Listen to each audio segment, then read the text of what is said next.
through life and we're in survival mode a lot. Maybe you can relate to that. So we want to transition, like, I like the quote, I think it's Benjamin Hardy. He says, we don't need a better past, we need a bigger future. And when we have a future that we're going toward, and it has to include your spiritual life, because the Lord is calling us to a hope. Hope for a future allows us to endure suffering. If there is no hope, the suffering, we want to quit, we hate it, we complain. And now, if we just take that sequence again, I want to point this out. If our beliefs lead to our thoughts lead to our emotions lead to our actions, that is why the Bible gives us hope, because that's going to change our beliefs. It's going to change the way we diagnose the situation that we're in and around us, right? So that is why we have to start with hope. That's what they tell you. When you're doing counseling, your first session, you have to start off with giving people hope. If we don't have hope, we go into despair. We can go into something that's suicidal, which is going to come up in the future. So I want to walk you through a process, and I've already decided that when we begin this process, we're actually going to give you time to write. We're not going to ask you to write on your own. Now, you should. But we're going to make a space, maybe 15, 20 minutes each session, where you're going to have a space to write. Giving you a guided assignment, and you're going to actually be able to walk away. If you go through the process, you're going to be able to walk away with a plan for your future. What things do you want to be included in your future? Now, ultimately, for us who are disciples of the Lord Jesus Christ, our desire is to hear, well done, thou good and faithful servant, because we realize we're going to give an account for the life that God gave us. And what we've been seeing through Jesus on the cross, particularly in Philippians 2, 6 through 11, is the life that we live has to take on the form of the cross. Jesus tells us to take up our cross and follow Him. Now, this is a quick aside. This is not the message. I want to do this real quick. Maybe we'll do this message next week. But how many of you, and this is just a test, you don't have to answer out loud. If you want to, go ahead. How many of you would call this is not to call anybody out or guilt and shame. This is to get us to think, to do a self-analysis, which is helpful. How many of you would say that you are a disciple of Jesus Christ? Just answer to yourself, okay? How many of you would say that you have faith?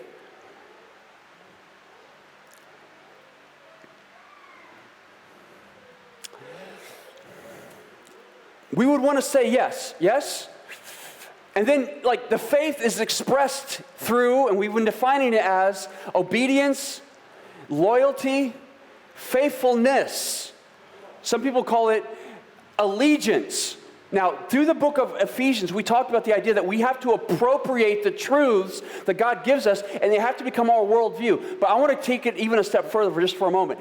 What Jesus means when He says, take up the cross and follow Him, He's saying that our mission is to participate in the cross. That is our life. So, here's the test for us right now in this moment. What the practical truth that we can extract from the Jesus, God, became a man, took on flesh, gets up on a cross. What is that communicating to us? What truth is being revealed? Here's one way to describe it. Winning happens through losing. Through losing, we win. Now that is completely counterintuitive, is it? When it comes to people, in the rescue plan, Jesus is saying, so the demons thought that they had won. But through Jesus losing, He wins. That's just one way of looking at it, right? Now that we are all about self-preservation. So if I say, Timothy, your faith is demonstrated not, let's just say, we won't say love for God.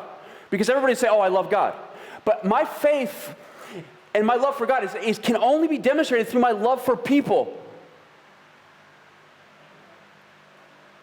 And if I realize that it's my interactions with people that I must learn if I'm going to be a Christian and exercise my faith and have a life that looks like the cross, a cruciform life, then I must realize that in practice with people, I must learn to understand what it means that I win through losing.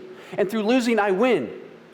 Because Jesus takes on humiliation and is obedient unto death, even the death on the cross. Therefore, God highly exalted him and gave him a name which is above every name. So through humiliation and obedience, and allowing himself to be captured and tortured, tormented, naked on a cross, he triumphs over the forces of darkness. Now, our job, our mission in our Christian life is to figure out how that is going to be worked out through our own lives. And through that pursuit, our desire is, and our hope for the future becomes, it's a guaranteed inheritance, but it's also a desire to hear, "Well done, thou good and faithful servant." Now that kind of living turns the world upside down. That kind of living is not just merely being acted upon by the laws of physics all the time. So like what we've been trying to say the last 3 weeks is that there's this stage of life that we're on that includes suffering, and all these forces are acting upon us, and God is allowing this stage to exist because he's unfolding a story through it, and he's looking for us to exercise our faith. That is to say, we're going to push back against just the normal, natural cause and effect of everything else in life, and we're going to live a cruciform life, because a cruciform life, exercising our faith, where we realize that we win through losing, is not just being acted on merely by the laws of physics. It's pushing back against that, saying, I'm going to do something different. And through that emergence of our faith, we have an opportunity to demonstrate, to reveal, to express who the one true and living God is.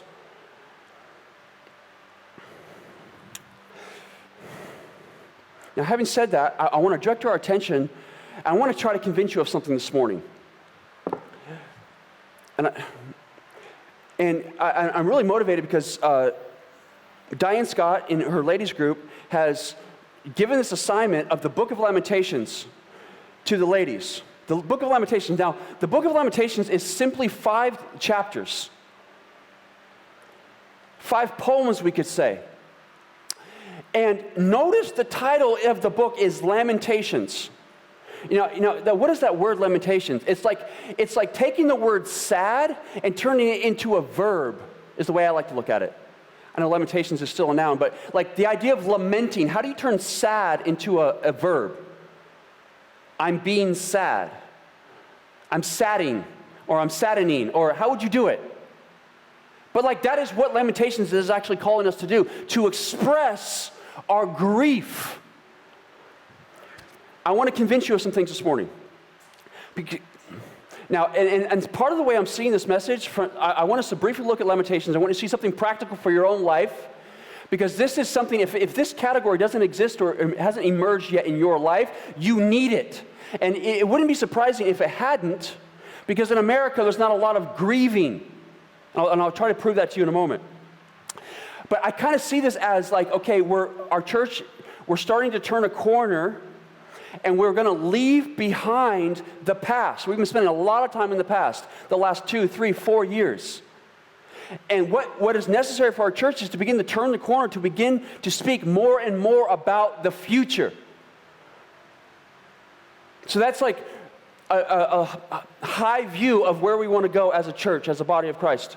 So let me begin to make this case for you for the necessity of grieving in your life.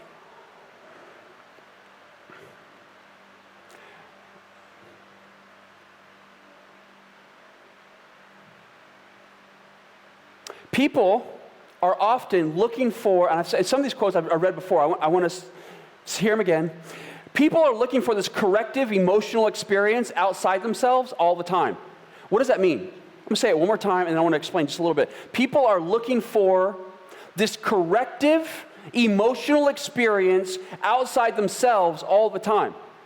That is to say, I feel a negative emotion inside of me, and I want to escape it.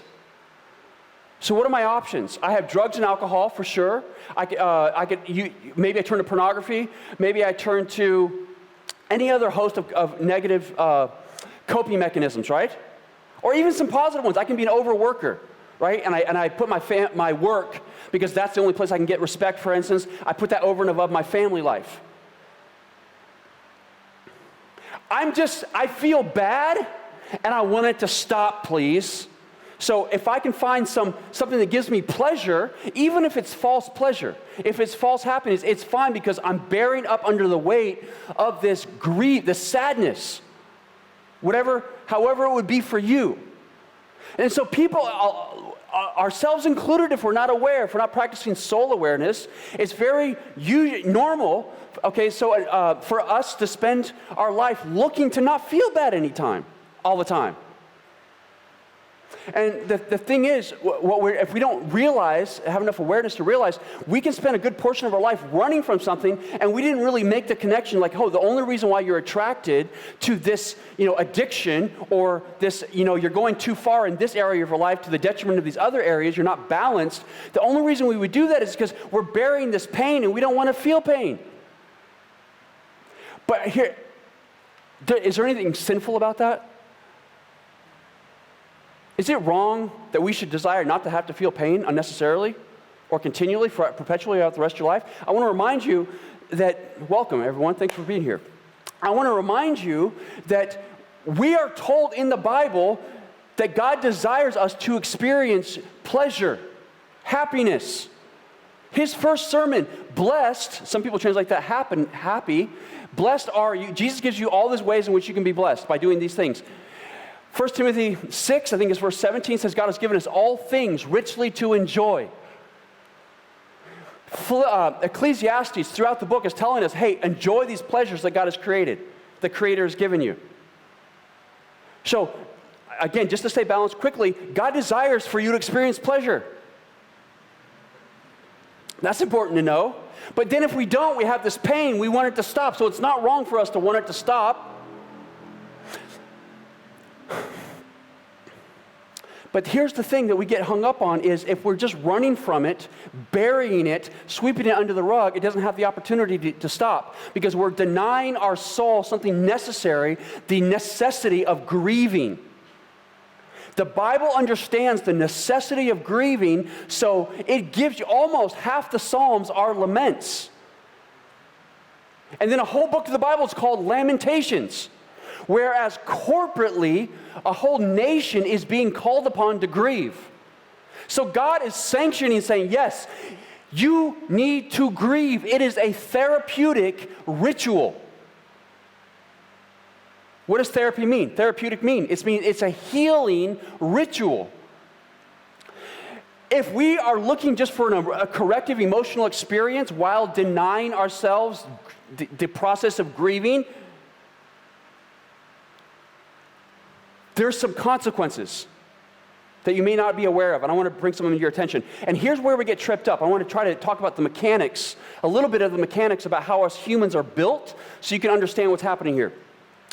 Here's another quote you've heard me say before. The emotions and physical sensations that were imprinted during the trauma are experienced not as memories, but as disruptive physical reactions in the present.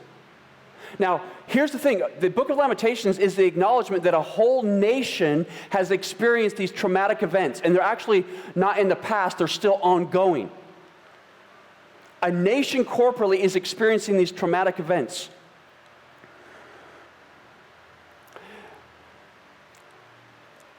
So it's relevant. We're allowed to talk about trauma because Lamentations talks about trauma throughout. What did that quote mean, though? The emotions and physical sensations that were imprinted during the trauma are experienced not as memories, but as disruptive physical reactions in the present. What do I mean by this? Here's where we get tripped up. We don't make the connection in the present to the past because it's not a memory that's emerging saying, oh, say a bad thing happened in your past, whenever it was. You don't necessarily have a memory that populates your consciousness to say, bad thing, you're feeling bad right now because the thing that happened in the past.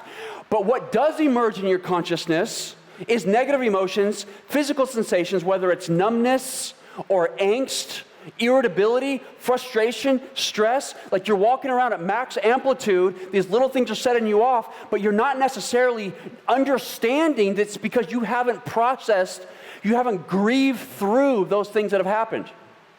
And it is possible to go into a church community where the culture is everybody needs to be a shiny, happy person, and you're good and I'm good and we're all good. And we just put on this facade by hiding under a suit and tie. Something like this. And with God, the thing about God is we can keep it real. That's part of what Lamentations is telling you. You can keep it very real with God. I'm going to come back to that idea. So you need to consider whether or not, so if in my present, my brain, my consciousness is not alerting me to the fact that the reason why I might feel a high level of angst or despair or contempt or whatever is because something I haven't worked through in the past, if that's possible, then I should think about trying to practice some soul self-awareness to say, what's happening with me? Because a lot of times we don't have an opportunity to grieve because when we're sad or we're needing to grieve, it makes other people feel uncomfortable. Yeah? And it does make us feel uncomfortable. A lot of times if we don't know what's going on, what's happening, what to do, we're like, there, stop crying. Now you've heard me say this before, but again, I see this kind of as a closure message as we transition to other things in the near future. So the goal, when we have experienced trauma, is to bring our emotional and rational brains back into balance so we can feel in control with how we respond to situations in life, so we are no longer triggered into states of hyper or hypo arousal, so that we no longer continually are pushed outside of our window of tolerance. Do you ever feel like you're pushed? Maybe even this last week, you felt like you were put through a situation you were in, you were pushed outside your window of tolerance where you could handle it well. Now, if you're already riding around at 99% of what you can handle because you have unprocessed stuff from the past, that little 1% gets dropped on your grid and it can push you past the point. But then simultaneously, we can be saying, I don't want to do the work. Because it's our souls scared, let's say, because we are scared of if I go back to the thing and deal with it, I have to feel it again. How many of us are just super looking forward to feeling some negative emotions? Not super fun, but do you want to feel them maybe intentionally for a moment or a season, or less intensely over the course of the rest of your life? Deeply affecting the possibility of an outcome of a life that is expression of flourishing. You know that God desires for you to flourish? This idea of blessing, the way I like to define blessing is in such a simple way, is that you're in harmony with God, you're in harmony with the community around you, and you're in harmony with nature. And where do we get that idea? The Adam and Eve in the Garden of Eden. So it's like Adam and Eve, Garden of Eden, God's blessing. Here comes sin, destroys those relationships, the three I just mentioned, and the rest of Scripture is seeking to restore those relationships and put man back in harmony with God, the community, and creation. And here comes Revelation 21:22 to close that story out. And we're still anticipating the time, because right now all of nature, creation is groaning, right? So maybe you felt like you're pushed outside the window of tolerance. Now it would be good for us to think about why. Why? And I've suggested what it might be. You may need to grieve and process through some things. And I want to get to this idea of processing. That's where we're going, so just bear with me. So that you're no longer continually pushed outside the window of tolerance, outside your range of optimal functioning. How many of you would like to have all that space that's being taken up by unprocessed stuff? How would you like to have that completely cleansed and all that space freed up so you can fill that space with your giftedness? And have more opportunity and space to, it's cleared out. I'm not ruled, dominated by that anymore. The Holy Spirit has given me something new, and now I use it to help other people flourish. I've been given some freedom, some cleansing, some healing, all these blessings, and now I have space to help other people become a part of that. That's what's being, and we have to realize too, a quick side note is, a lot of times God is speaking to us through the gospel community around us. And so I just want a quick aside to say, let's be sensitive to when the Holy Spirit is whispering to us or speaking to us, seeking to guide us where we maybe are like this, I don't know about that. I don't want to do that. That seems uncomfortable. You know what I mean? But maybe that's the direction. So we've always said, we have to face our pain to heal from the pain. And of course, what we often say is like, this is going to be relevant later, is the idea of I want to be an observer so I don't have to relive. Because if I relive the trauma, I can be re-traumatized. We get that. And we can talk about that privately. I don't have time to get into that much more here. And a lot of you have already heard this. When we are triggered, though, we become reactive. See if you relate to this. When you're triggered, you become reactive, disorganized. I love this quote.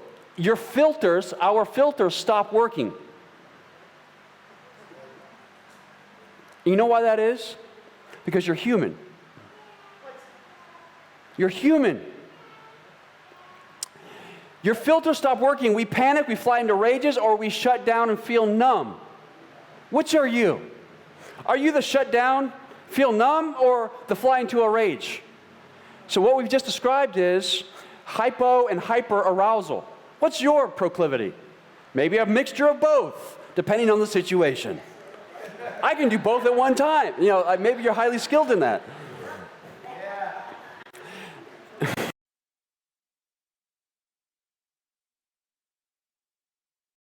That I found, I really like it. It's called, it's pretty short. It's only 200 pages. I like the introduction of it into it. It's Leslie C. Allen is the author, Leslie C. Allen, which is a top-tier commentator. It's called A Liturgy of Grief. A Liturgy of Grief. Subtitle, A Pastoral Commentary on Lamentations. So the thing about Leslie Allen is he's a top-tier scholar, but he's also a hospital chaplain. And that just makes for a really good mix in this commentary, okay? Now, a lot of times in our American culture, lament and grieving hardly exists.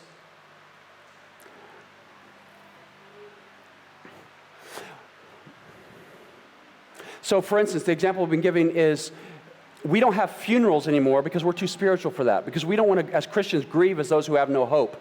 So we turn the funeral into a celebration of life. I'm not trying to say there's anything wrong with a celebration of life, but it's also true that we do need to grieve. And grieving is not just for funerals. There's other losses that we experience. But there has been a reason why funerals exist as a cultural community event. It's not just random. Hey, let's get together and just... No, so we need to allow ourselves to have that process, but there's other things, and we need to grieve maybe on a smaller scale, on a larger scale, a medium scale, depending on what's going on through our week. Now, all of this becomes the context through which we can have a spiritual life, by the way. Another reason why we're not so good at grieving a lot of times is perhaps, I say perhaps, is in our childhoods, there wasn't a space made for us to express negative emotions. This idea that sad kids or bad kids or mad kids don't get loved. Go to your room until you can be happy, kind of thing, right? And so what kids would say is, okay, the worst thing that ever happened to me is to be separated from the community, because I happen to be fragile right now, so I'm going to deny myself my negative emotions so I can be accepted by the community, i.e. mom and dad or whoever. And so like we just suppress all those things so much that we don't even, it's just natural for us to say, oh, I got this. And of course the process, one of the ways we could diagnose that is how much of your childhood are you able to remember? Because if you've been busy suppressing, repressing the whole time, it's kind of hard to remember a lot of your childhood. But just so you know, there's hope. All that can be retrieved. And we're getting there, if necessary. So stop being sad. Stop crying. So we've already been it's perhaps possible, the reason why it's natural for us to understand we don't, like, let's just dismiss this grieving thing, let's just act like we're fine, is that because in our childhoods we're trained, perhaps, to deny ourselves our negative emotions. That is not the biblical worldview, what I've been describing. In order to demonstrate that, I want to turn to 2 Chronicles 35. Way at the end of the book of 2 Chronicles. 2 Chronicles 35:25. Now this is actually also the verse why so the book of Lamentations is written anonymously. It's never said, hey, so-and-so wrote this book. But we think it was Jeremiah. That's why in your English Bible, you find it after the prophet Jeremiah because of this verse here. 2 Chronicles 35:25. 25. Then Jeremiah chanted a song of mourning for Josiah, and all the male and female singers speak about Josiah in their songs of mourning to this day. And this is New American Standard, and they made them an ordinance, that is to say a law, an ordinance in Israel. Behold, they are also written in the Lamentations. So it's like they're mourning the death of their king. A lamentation or a song of sadness, a song of grieving is written, and then the whole nation moves through that song together. But notice what it said about all the male and female singers. I think this is so awesome, actually, to realize this, being an American. I want to turn to a similar passage, and this one's a little bit longer, in Jeremiah 9. Jeremiah 9. Now, what are there, 51 chapters in Jeremiah? Jeremiah 9 is early on in the book, okay?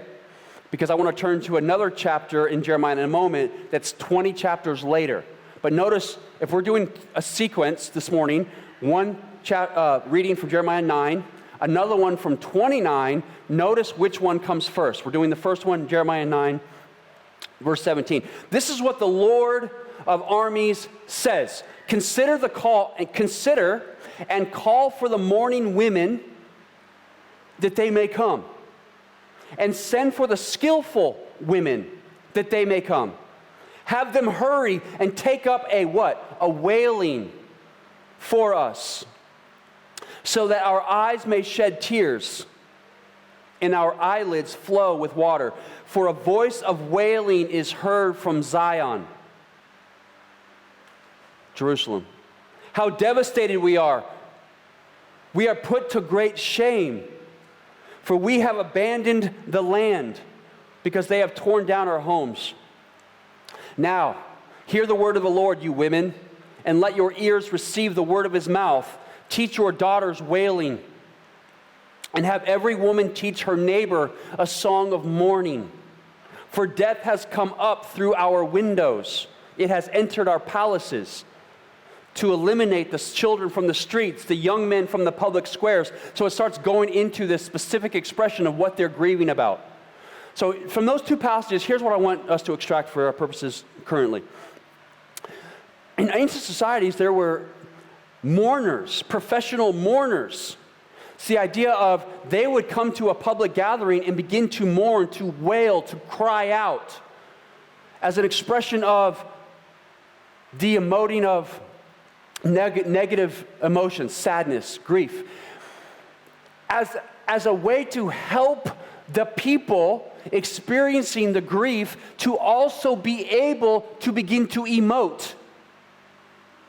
What that means is the people who is like they lost a loved one, they needed help in grieving. Why? Because when it happens, we can feel numb.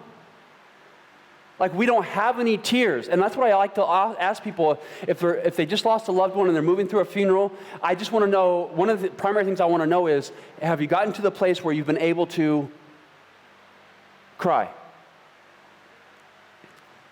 And some people will say no, and some people will say yes. And it's like, what was the quality of your crying? Was it you began to cry and then you got distracted, or you shut that down? I'm too strong for that. Or was it full expression? The full expression is what your soul needs. And that is why the mourners would be called as a help to the people. And here in that Jeremiah passage, God himself is saying, call for the mourners.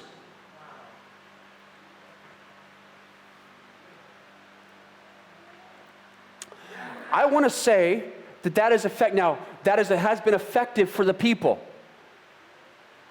Because if I keep reading in Jeremiah, we get to a passage where God commands that a letter be written. So, let me back up.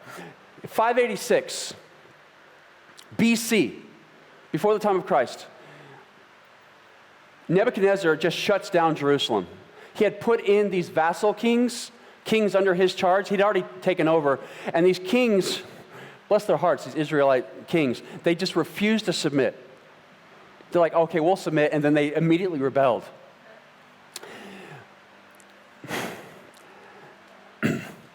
Finally, Nebuchadnezzar says, okay, we're just going to have to destroy you, and we're going to have to take all your leaders and anybody who's worth anything, everyone except for the very poorest of poor people, we're going to take them off to Babylon.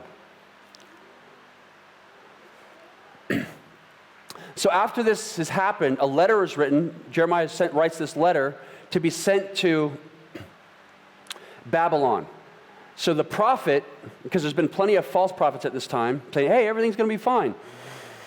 That's why Jeremiah was thrown in prison, what was like an empty well, because he was the only true prophet, and he kept giving bad news. But then once everything he prophesied comes to pass, he's commanded to write this letter, giving instructions to all the exiles in Babylon. Now notice what he writes. He's given instructions to all these people that have gone through this traumatic experience. Like, you imagine, it didn't start off with the Babylonians, it started off with the Assyrians. And there were 3 waves. So Israel's already been taken into captivity, and then the bottom 2 tribes, Benjamin and Judah, they still survived it. But then here, after the Assyrians get taken over by the Babylonians, now the Babylonians are going to take over. Now, the Assyrians, I always mention this because there are stone reliefs that have been discovered archaeologically where it pictures the Assyrians, and they'll have one of their captives pinned down to the ground by their ankles and by their hands, and they're literally slicing off the skin. Now, if you saw that happening to your children, your sons, your adult sons, young adult sons, who's supposed to be the warriors, would that be traumatizing for you? Is that something you're just going to get over? So that's just one example of all the things that I experienced. Imagine seeing your newborn baby starve to death in front of you in your arms, and what's described is, and then being mothers being tempted to eat their children to survive. So this is what's happening when you go 2 years without food. Because there was a siege. Nebuchadnezzar set up this siege, and for 2 years, he's just like, you're not getting any food. And that's what the Bible records there in 2 Kings chapter 25, specifically. Is that traumatizing for a nation? So I'm just giving you a few examples. There's way more. Now, keep in mind, Israel, Judah, they were warned time and again for generations. They were warned. In fact, they were warned way back in Deuteronomy. In fact, before they were warned about this exile happening before they were even a nation. It was, okay? So it's not like God tricked them at all. I feel the need to defend the Lord's honor here in some degree. But, okay, so I just described some trauma that happened to a nation corporately. And then these instructions were written in a letter to the exiles in Babylon that have corporately gone through these traumatic experiences. Here are the instructions, and I'm going to ask you a question once I read this. This is what the Lord of heaven's armies, the God of Israel, says to all the captives he has exiled in Babylon from Jerusalem. Who exiled them? Was it the Babylonians? Was it the Assyrians? Jeremiah is saying, no, it was Yahweh who did that. Here are the instructions, verse 5. Build homes, plan to stay. Plant gardens. Eat the food they produce. Marry, have children. Then find spouses for them so that you may have grandchildren. Multiply. Do not dwindle away. And verse 7, this is the most famous verse here.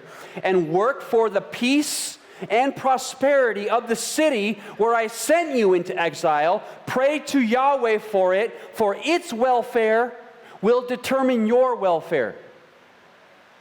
What?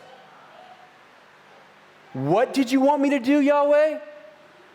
You want me to work for the peace and prosperity of the people that killed my children?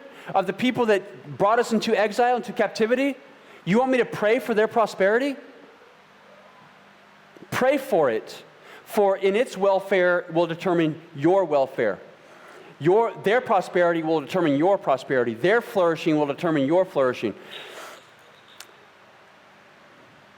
And I just want to keep, what's being said here, another thing just to realize, quick aside, is he's telling his people, don't become Babylonians and lose your people of God Jewish identity. Don't stay to yourselves just maintaining your Jewish identity, but completely isolated from the culture. He's saying, giving them a third way. He's saying, maintain your people of God Jewish identity, but be out there in the culture. Now, here's my question. How could God ask them to seek the welfare of the people that have are responsible for the trauma if they hadn't worked through their grieving? And I'm arguing this. Therein lies the necessity of lamentations. I'm just putting it together for our Christian practical application is we have to process, work through, and grieve if we're ever going to get to the future where we can go on mission seeking the welfare, maybe even the welfare of our family members that might be responsible for some trauma here and there. Amen. And we're never going to get to the place where we're willing to win through losing if we haven't processed and gone through that grieving. We're always going to be in, I'm speaking to myself here, we're always going to be in self-preservation mode. I was hurt, I don't want to be hurt again, so I've got my armor on, and I'm going to protect myself. So nobody in the church, nobody in my family, because if they hurt me, I'm going to cut them off. And Jeremiah 29 is saying, don't allow yourself just to be in isolation there in Babylon. That would have been my temptation. I am not giving these Babylonians anything, no satisfaction whatsoever. I'm not going to forget. But Yahweh is saying, no, don't go that way. You're going to be here for 70 years, we're told in the same passage. You're going to be there for 70 years. And here's what I want you to do while you're there. And I'm saying, what I extract from that is God understands the necessity of the book of Lamentations because he realizes in order for you to go on mission, you're going to have to grieve. You're going to have to get past the trauma. You're going to have to get past the sorrow. And we do not get past the sorrow and the trauma by burying it. That is not how it works. And this is where we say, time does not heal all wounds. And if I say that, what does? And I'm looking at the clock right now, and I have just enough time to give you enough to make sense of all that we've said thus far. So bear with me. I like this quote, sadness must be allowed to permeate one's life. Sadness must be allowed to permeate one's life. What? When did you hear that in social media? Where did you ever get that advice out there in the world? What did I just say? But that was only half the quote, okay? So there's hope. So that, there's a purpose for it, there's a reason for it, so it can gradually do its what? Cleansing work. The idea that tears are the soap of the soul. They cleanse you. They wash you. And I like the way I often describe tears here is the pain, the trauma, the sorrow, the sadness going from the inside to the outside so you can let it go.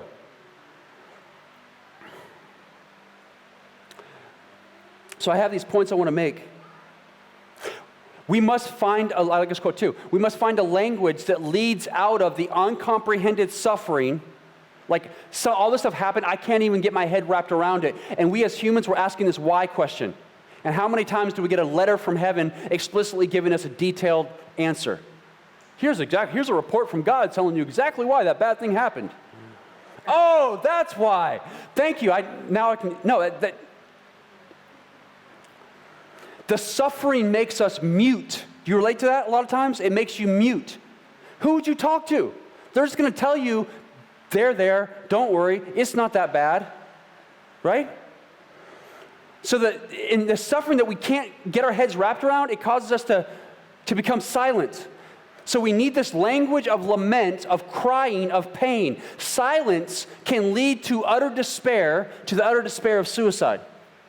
And here's why we think the suicide hotlines work. They can just pick up the phone and talk. That's what they need to do.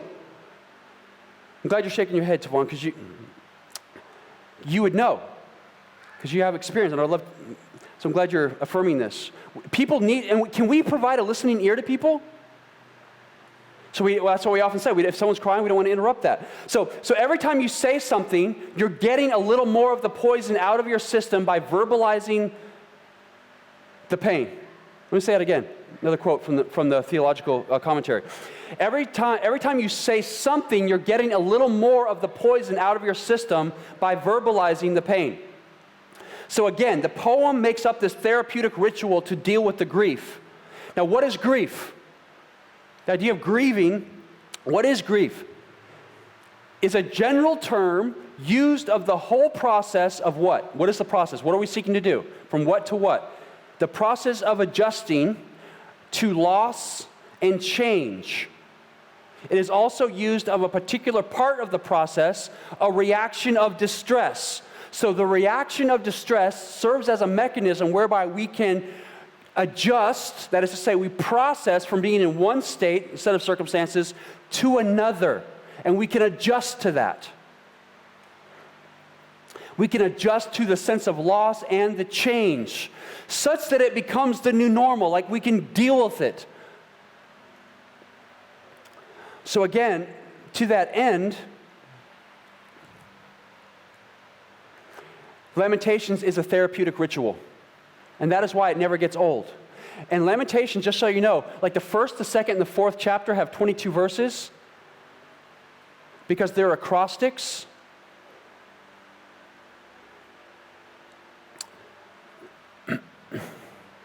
Which means there's 22 letters in the Hebrew alphabet. So the first verse, every line starts with the first letter of the Hebrew alphabet, and so on and so forth. And what we extract from that is it's an expression of pain and suffering from A to Z. That's what's happening. And the reason why we would say it's some sense it's anonymous, we're not told who wrote it specifically, is because it's for us, for others since that time, to use it as a way to grieve ourselves. To see, what does the grieving process look like?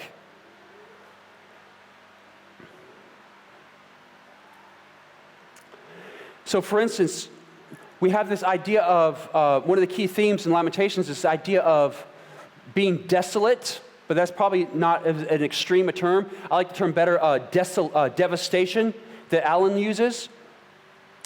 Lamentations 1:4 reads this in the New American Standard. The roads of Zion are in mourning because no one comes to the appointed feasts. All her gates are desolate. So there's that word, desolate, right? But let's read, it's not intense enough, so we could translate that, devastated. All her gates are devastated. Her priests are groaning. Her virgins are afflicted, and she herself is bitter. So Lamentations 1:4 is saying the city is devastated. But then a few verses later, in verse 13, we read, from on high he sent fire into my bones, and it prevailed over them. He has spread a net for my feet.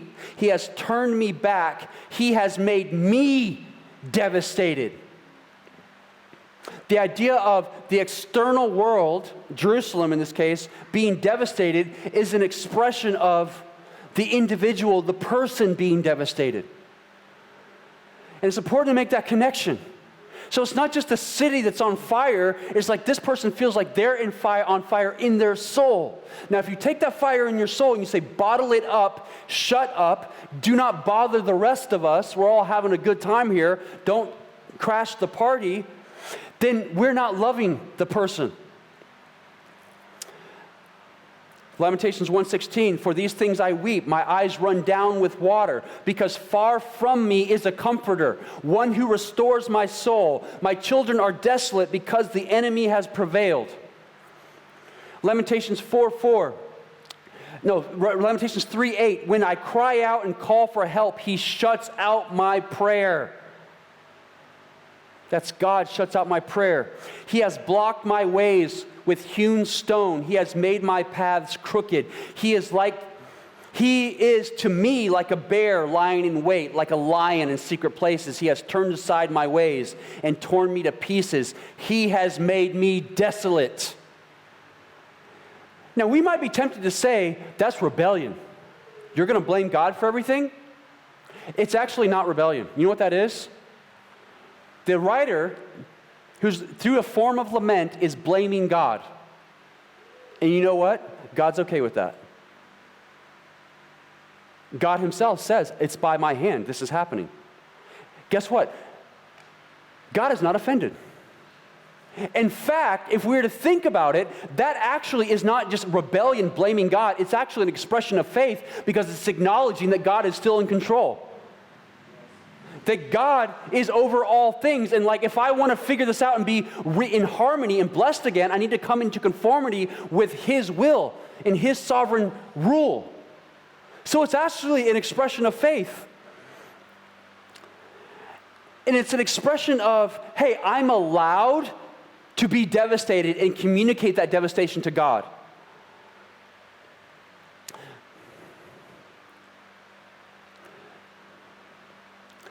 Some people have felt that they were letting, see if you relate to this, and I got to make a few more points before we can close today. Some people have felt that they were letting God down by grieving. Do you relate to this, anybody?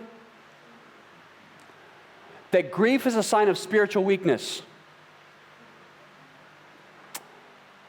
a lack of trust. It's dishonoring to God. Grief, however, repressed, is not lessened. If you don't express the grief, it blocks your ability to process it. Thus, you're locked in. So here's the choices, here's the options. Oftentimes, it's a rumination loop or a grieving process. The process has a beginning and end. The rumination loop, indefinite. Yeah, it may subside, but then it reemerges. Subsides, reemerges. Things are going well, it might subside. As soon as things are not going well in the present, it reemerges. Because it's always there in the background, at least, running a rumination loop. Thus, your soul needs, it needs the process. And I just want you to realize, Jesus on the cross says, my God, why have you forsaken me? Even though he knows, he's quoting Psalm 22, even though he knows, in verse 24 of Psalm 22, the psalmist records that Yahweh actually never turned his face away.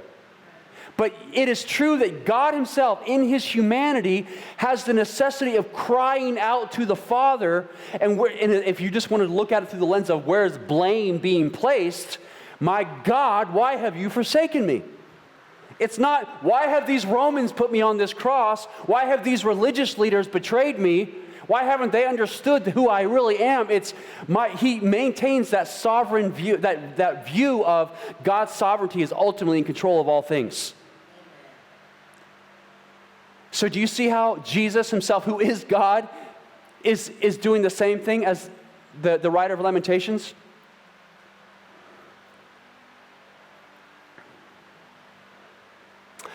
I got 3 quick points. You got to bear with me here. Here's what's happening. I got to do this quickly for sake of time.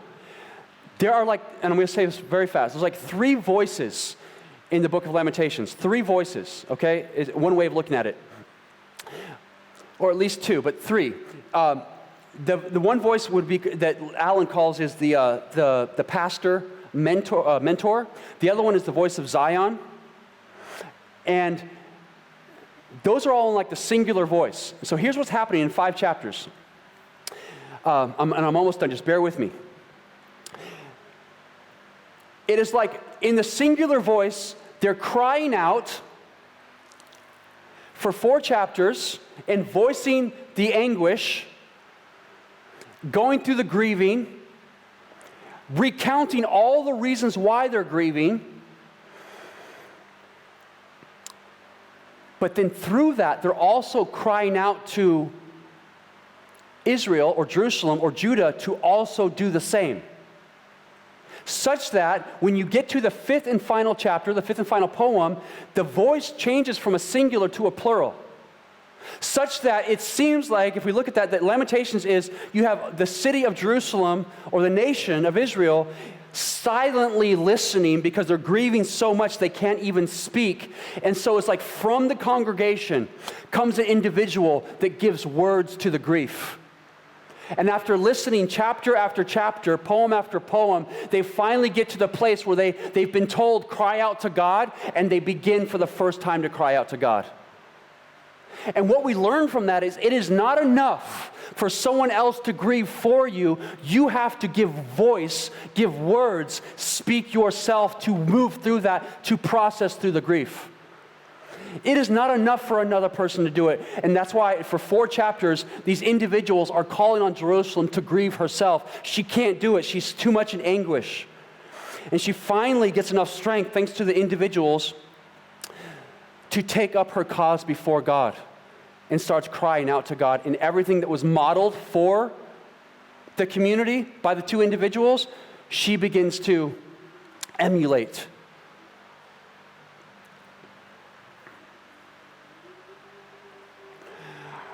Another point I have to quickly make, there's a difference between Lamentations and Job. I'll just say this quickly. Job was not guilty, was he? He didn't do anything wrong. The difference between the grief or the situation, the context between Job and Lamentations is Job was innocent, Jerusalem was very guilty.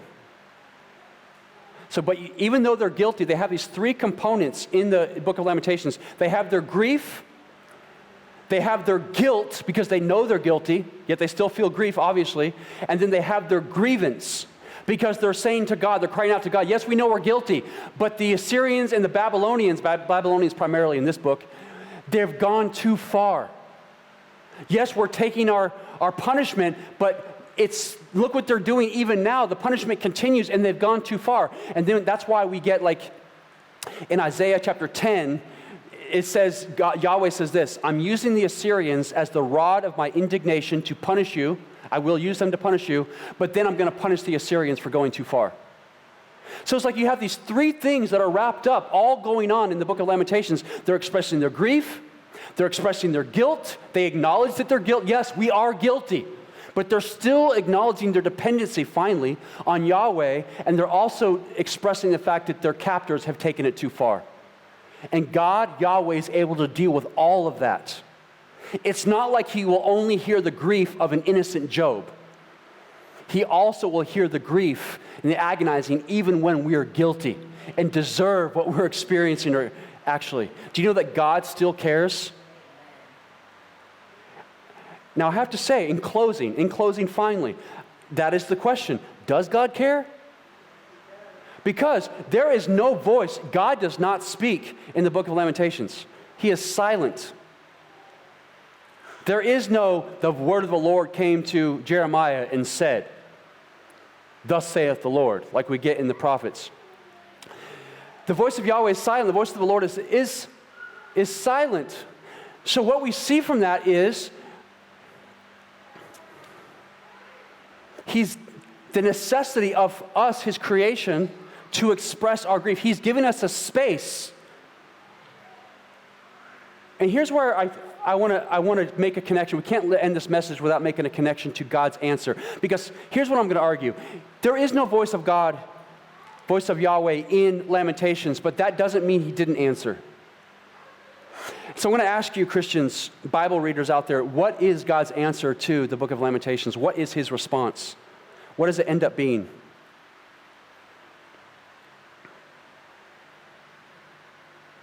What kind of response would you want? What would be appropriate? What would help? What would make you feel better? Do you ever grieve in agony? The pain is so intense and you feel like no one gets it? Right? Because like if this person hasn't gone through exactly what I've gone through, they can't get it. I've been in places like that. Like I don't know who to ask for counsel because in order to get some good counsel, because it's easy to get surface shallow counsel, right? There's a counsel that seems right into a person, but the end thereof, it's like just not helpful.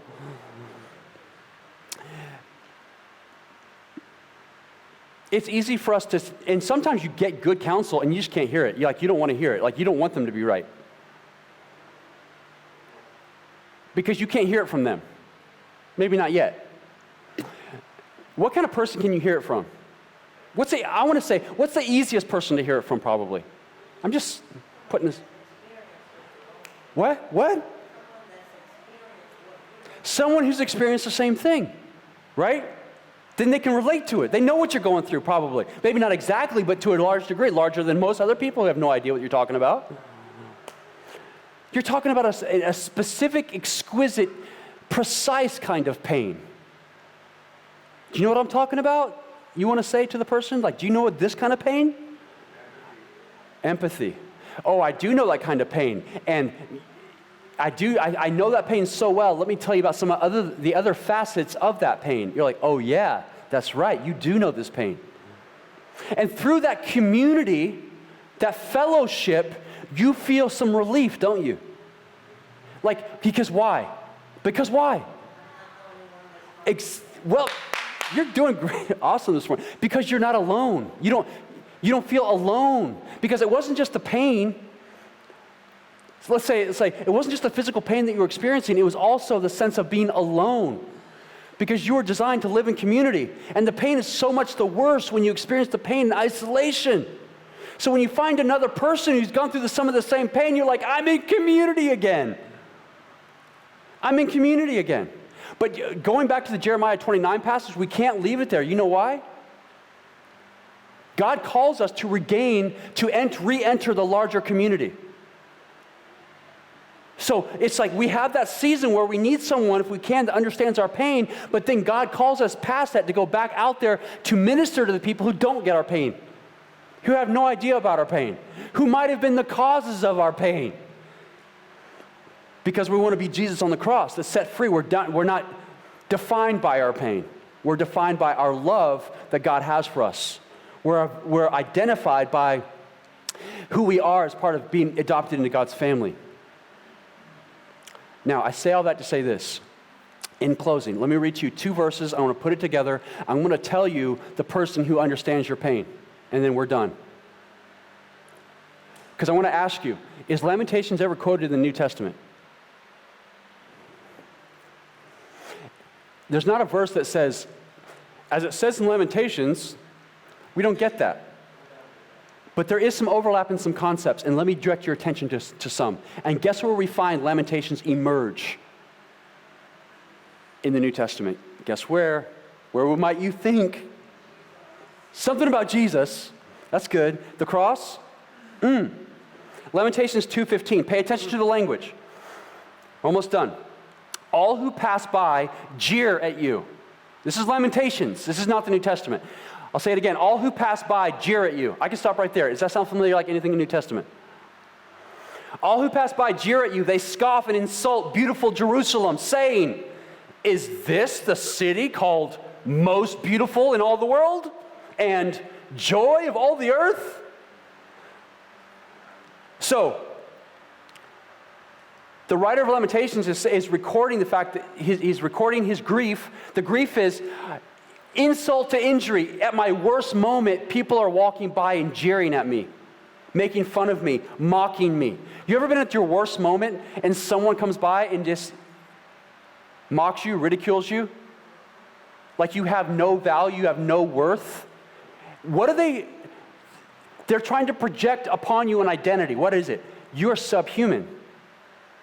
You're less than human. You're not worthy of my respect or my love or whatever it is. That's what's happening in Lamentations 2:15. They scoff and insult beautiful Jerusalem. Now, having said that, we direct your attention to Mark, the Gospel of Mark, chapter 15, verse 29.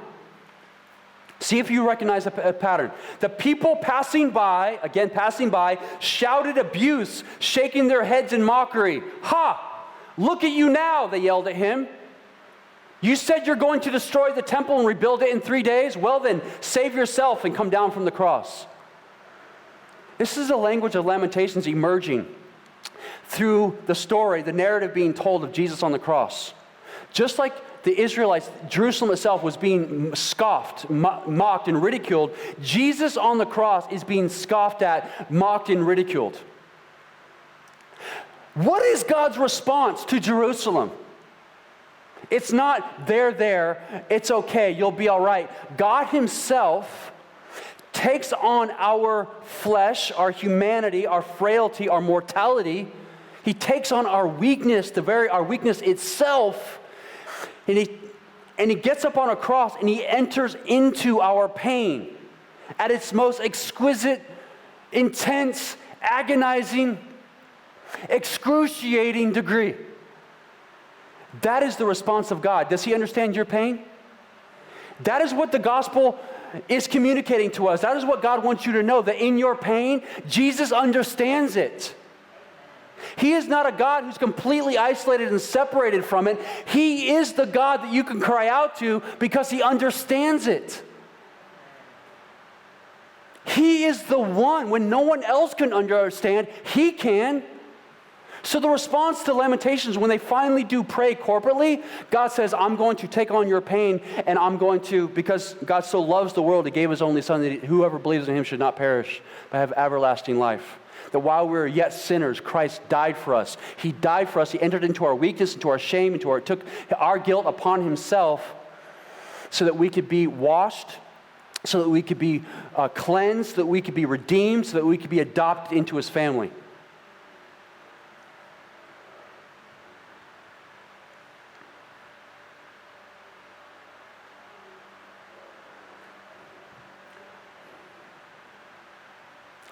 So what I'm saying from that is, in your grieving process, make sure you do what the writer of Lamentations does. Keep in your consciousness God's presence. I want you to fully pour out your heart when you need to, but I want you to do it in the presence of God. And I want you to remember that He took on our pain, our shame. He is the one that can understand more than anyone. He is the one that grieves with you more than anyone.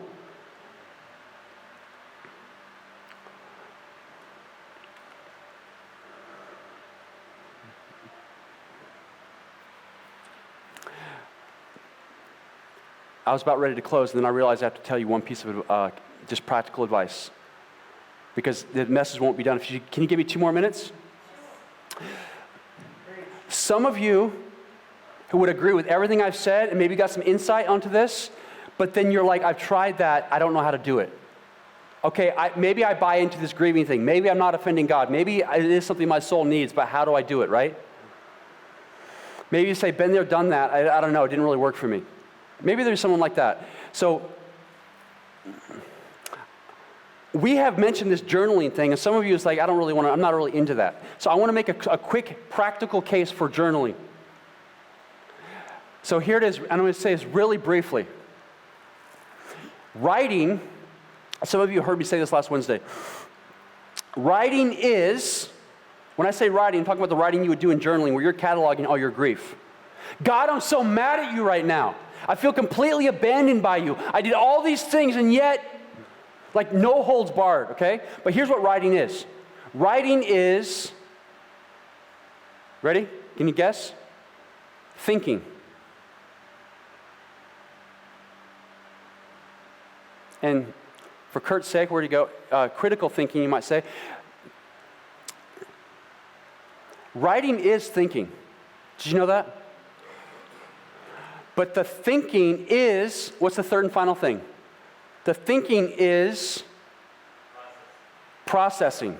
There, he's back now. I just looked for you. I didn't see you. Thank you. Processing. So sometimes we give it like this surface shallow thing. And here's the thing. We haven't processed. What's the alternative to processing? It's ruminating. You're on a loop, an indefinite loop, versus a grieving process that has a beginning and an end. I don't know when that's going to be. That's why we're told in Lamentations to be patient. We don't know when the beginning and end date's going to be. Some shorter, some longer. But I'm saying, for some of us, it's a way. So I would say write, pour it all out on the page, and give yourself an opportunity for things to emerge. Because it gets to a place in your prefrontal cortex, as it were, and in your soul where things can actually be expunged. But you can cry out to God through pen and paper in His presence so you can process some of those things. Because I think writing is such a tool, because some of the things have been in our society so far, it's like they've been so traumatic. And maybe even on a weekly basis, we're going through things that are so intense that we need a deeper level of processing, and writing will provide that for you. Sometimes what happens is we too quickly, I would argue, get into the community, and because we haven't done the necessary work to get to the level of depth, let's say, in the community, it's helpful and we feel love, and that's all good, but it can be lean more towards ruminating, expressed, or venting than it is healing and cleansing, because we haven't done that necessary work to get deep enough in the muck, in the mire of where all it is to pull it back up. So that's why we say the first part of the process is writing, then reading, communicating in the presence of empathy, empathetic witnesses, so we can reassign the meaning of those past experiences. That is to say, to have God's viewpoint on all of that. And all I'm trying to say that, so just take that with you. Writing is thinking, is processing. So maybe you push back on that. I'm just giving you an argument to maybe rethink it. All I'm saying this morning, and actually finally closing, is this. Lamentations exists in your Bible, and I've just tried to tell you why. So don't be denying the fact that your body, your soul needs lamentations, needs to go through a grieving process. But again, if you say it's not for me, then that message is only for the people who are humans, who have souls. So if that's not you, then yeah, I'm sorry to waste your time. But for the rest of us, that's just how we're built.